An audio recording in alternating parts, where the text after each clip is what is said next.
या कतर या यूनुस से आया हूं, बल्कि वो कहता है मैंने इस देश की मिट्टी से जन्म लिया।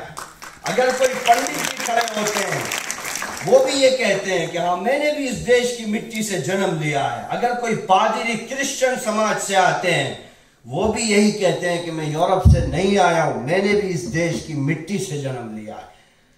भारत एक गुलदस्ता है।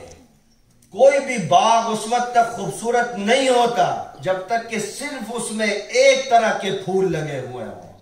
जब अलग अलग नस्ल के, अलग अलग रंग के, अलग अलग खुशबुओं के जब फूल लगते हैं तो एक ऐसा दृश्य सामने आता है कि आदमी उस अद्भुत नजारे को देखता है और फिर कल्पना करता है कि हाँ भारत ही दुनिया को एक मार्ग दिखा सकता है। यही एक सोच है, यही एक विचार है। क्योंकि जो लोग फ्यूचर में आएंगे 10 साल के बाद, आपको और मुझे देश को लीड करना है, समस्याओं का समाधान करना है और देश को एक लाइन दिखानी है।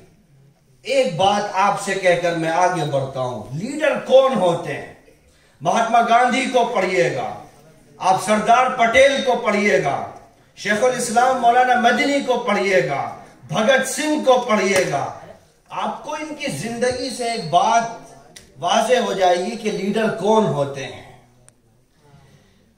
लीडर वो नहीं होते जो अपने राजनीतिक भविष्य को सुरक्षित बनाने के लिए जनता की भावनाओं से खेलते हैं, वो लीडर नहीं होते हैं। बल्कि लीडर वो होते हैं जो आने वाली पीढ़ियों के उज्जवल भविष्य के लिए अपना संपूर्ण जीवन श्रद्धा के साथ समर्पित करते हैं। उनको लीडर कहा जाता है।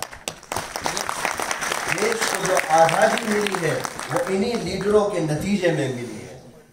हम आपसे एक बात कहते हैं, यकीनन देश आजाद हो चुका है, हम देश के लिए शहीद नहीं हो सकते, लेकिन आपको यह मानना पड़ेगा कि अगर आप देश के लिए शहीद नहीं हो सकते तो आपको इस देश के लिए जीना पड़ेगा।